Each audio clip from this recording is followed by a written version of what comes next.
Hello everyone, this is Sandhya. This video is specifically for the iOS users who want to download Class Plus application, or you can say Iibf Learning Center app.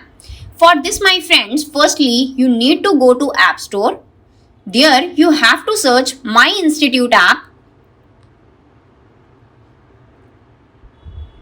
Take into consideration, my friends, you have to type My Institute app for downloading Class Plus application or Iibf Learning Center app. Thereafter, you have to download this. Then open the app.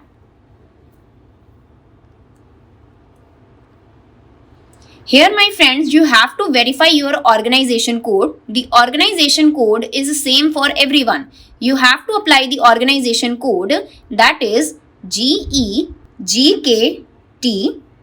and you have to verify this. Thereafter, you have to log in or sign up with your mobile number. For example, I am sign up with a mobile number.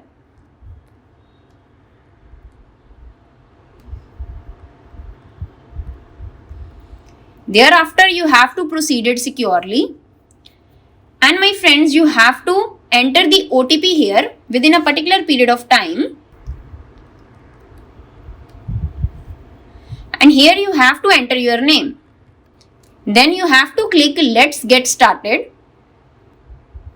In this way, my friends, you can access the Class Plus application or Iibf Learning Center app on your iOS device. So now, my friends, if you want to attend the live class, firstly you open the application Iibf Learning Center. In this section, the courses is shown to you which you have purchased. For attending the live class, you have to click the course. And in this section, you will get to know the schedule of the upcoming live class. By clicking on this option, Join Class, you will be able to attend the live class.